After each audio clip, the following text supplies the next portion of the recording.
So dear students, अगर हम secondary market की बात करें तो ये आपका बना है जो डिफरेंट स्टॉक एक्सचेंजेस हैं इंडिया में, उनसे उन्हें हम सेकेंडरी मार्केट मान सकते हैं। क्योंकि ये सेकेंडरी मार्केट मतलब स्टॉक एक्सचेंजेस जैसे नेशनल स्टॉक एक्सचेंज अभी हम देखेंगे डिटेल में, इसके अलावा कुछ रीजनल स्टॉक एक्सचेंजेस भी हैं जैसे Bombay stock exchange, Calcutta stock exchange, Ahmedabad stock exchange, जो डिफरेंट रीजन्स में हैं। लेकिन एनएसई जो है आपका नेशनल लेवल पे है, जो कि ऑल ओवर इंडिया लेवल पे ऑपरेट करता है। और इसको अगर कोई टक्कर ट्रेडिंग में दे रहा है तो सिर्फ बीएसई बॉम्बे स्टॉक एक्सचेंज, जो कि हमारी फाइनेंशियल कैपिटल में मुंबई में है, तो वही इसको टक्कर दे रहा है अगर ट्रेडिंग के वॉल्यूम की बात करें तो एनएसई के बारे में थोड़ा डिटेल में आज समझते हैं। ये सेकेंडरी मार्केट आपका इसी तरह के स्टॉक एक्सचेंजेस से बना हुआ है और यहाँ पे आप उन शेयर्स को बेच खरीद पाते हैं जो कि आपने प्राइमरी मार्केट से अलॉटमेंट के जरिए पाए हैं। तो जब भी आपको ज़रूरत पड़े पैसे की या आप इनको किसी मुनाफे के साथ बेचना चाहें तो स्टॉक एक्सचेंजेस आपको प्लेटफॉर्म अवेलेबल कराते हैं उन्हें बेचने के लिए। ठीक है, तो एनएसई जो है national stock exchange of India limited, NSEIL, was incorporated in November 1992 and in April 1993 it got recognition as a stock exchange under Securities Contract Regulation Act 1956। तो ये एस्टाब्लिश तो हुआ था, या कहेंगे इनकॉर्पोरेट तो हो गया था एक कंपनी के तौर पे 1992 में नवंबर में, लेकिन इसने रिकॉग्निशन पाया एक स्टॉक एक्सचेंज के तौर पे 1993 अप्रैल 1993 में securities and contract regulation act के तहत। और उसके बाद इसमें जो है आपका ट्रेडिंग जो है शुरू हुई कैपिटल मार्केट सेगमेंट में नवंबर 1994 में, और होलसेल डेब्ट मार्केट सेगमेंट में जहां पे कि आप डेब्ट इंस्ट्रूमेंट्स को ट्रेड करते हैं उनमें आपकी ट्रेडिंग शुरू हुई जून 1994 में। तो ये और तीसरा सेगमेंट आपका डेरिवेटिव सेगमेंट है। तो ये सेगमेंट्स को जरा डिटेल में देख लें हम। पहला सेगमेंट कैपिटल मार्केट सेगमेंट, यहाँ पे जो इन्वेस्टर्स हैं इक्विटी शेयर्स की ट्रेडिंग जो है कर सकते हैं। इक्विटी शेयर्स को अगर उन्हें खरीदना है बेचना है तो इक्विटी या कैपिटल मार्केट सेगमेंट जो है, कैश सेगमेंट जो है, कैश मार्केट आपका उसमें होता है। और यहाँ पे हालांकि आप इक्विटी शेयर के अलावा जो म्यूचुअल फंड यूनिट्स हैं उनको भी आप सेल या बाय कर सकते हैं। और इसके बाद दूसरा सेगमेंट है होलसेल डेब्ट मार्केट सेगमेंट। यहाँ पे जितने भी डेब्ट इंस्ट्रूमेंट्स हैं, मनी मार्केट इंस्ट्रूमेंट्स हैं या गवर्नमेंट सिक्योरिटीज़ हैं, बॉन्ड, गवर्नमेंट इशूड बॉन्ड्स हुए या कमर्शियल पेपर हुआ, ट्रेजरी बिल्स हुए, तो जितने भी डेब्ट इंस्ट्रूमेंट्स हैं उनकी होलसेल मतलब रिटेलिंग नहीं बल्कि होलसेल ट्रेडिंग जो है आप जो है एनएसई के जरिए ये होलसेल डेब्ट मार्केट सेगमेंट में उनको भी खरीदा बेचा जा सकता है डेब्ट इंस्ट्रूमेंट्स को। थर्ड सेगमेंट आपका डेरिवेटिव सेगमेंट। यहाँ पे आप फ्यूचर्स या ऑप्शंस जो हैं, और फ्यूचर्स या ऑप्शंस जो हैं चाहे वो स्टॉक बेस्ड हो या इंडेक्स बेस्ड हो, है ना, stock futures, index futures, stock options, index options, सब आप जो है डेरिवेटिव सेगमेंट में ट्रेड कर सकते हैं। इसके बाद अगर हम बात करें तो ट्रेडिंग सिस्टम को जो एनएसई का है इसकी एफिशिएंसी को अगर आप देखें तो ये फुली ऑटोमेटिक है। और इसको हमने जो नाम है नीट, ये क्या है, national exchange for automated trading.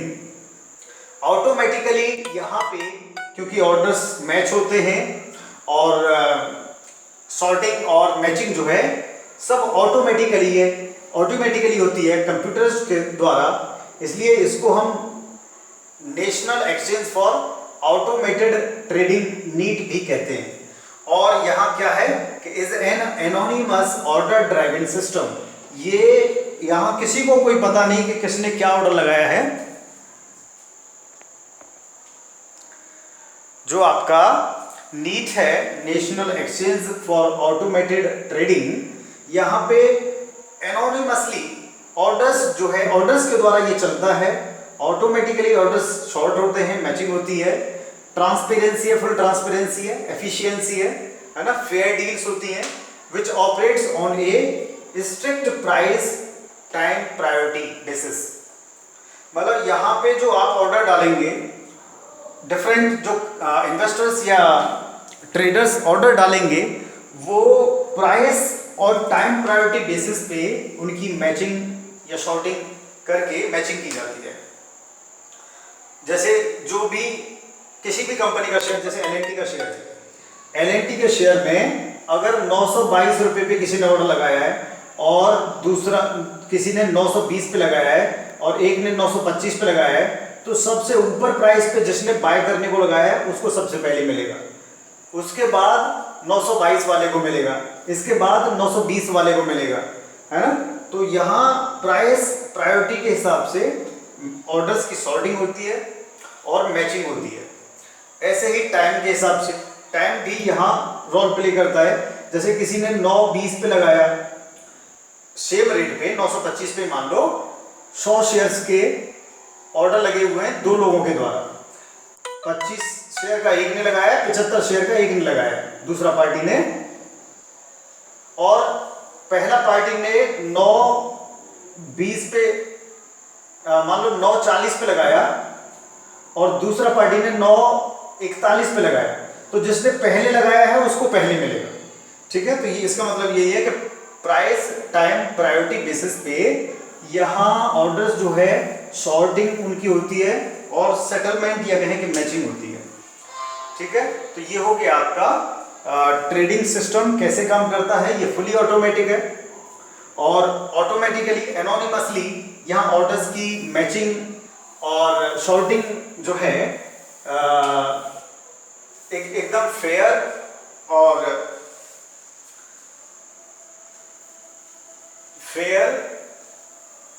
और जो है ट्रांसपेरेंसी के साथ होती है।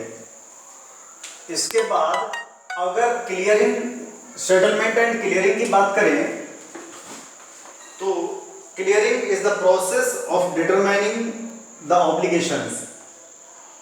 Clearing is the process of determining the obligations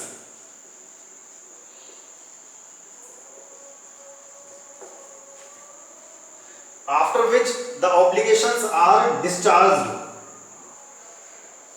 after which the obligations are discharged, obligations are discharged by settlement। तो यहां अगर क्लियरिंग और सेटलमेंट की बात करें तो क्लियरिंग क्या है? Clearing is the process of determining the obligation.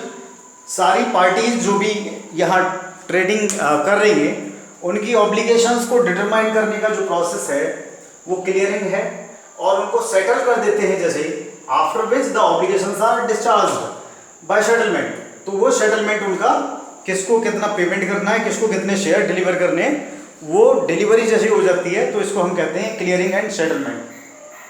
अब ये क्लियरिंग और सेटलमेंट जो है आपकी एनएसई का एक होली ओन्ड सब्सिडियरी है, national securities clearing corporation limited. National clearing, national securities clearing, national securities clearing corporation limited, NSCCL। ये जो है आपकी NSDL and CDSL, national securities depository limited and securities central depository for securities limited, इनके साथ में मिलके ये क्या है, डिपॉजिटरीज हैं, आपकी 2 डिपॉजिटरीज हैं इंडिया में। तो इन डिपॉजिटरीज के साथ में मिलके अलोंग विद द डिपॉजिटरीज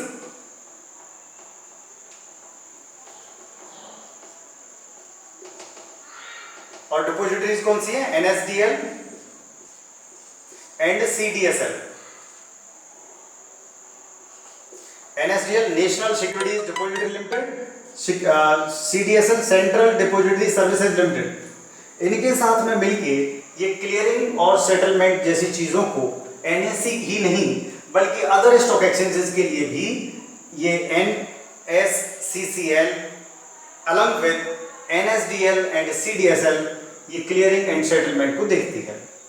ठीक है, और ये क्लियरिंग एंड सेटलमेंट आपका कितना टाइम लेता है, अगर आपने कोई शेयर आज बेचा है तो इसका डिलीवरी सामने वाली पार्टी को T+2 डेज में, T मतलब ट्रेडिंग डे आज का दिन, और 2 डेज मतलब 2 वर्किंग डेज।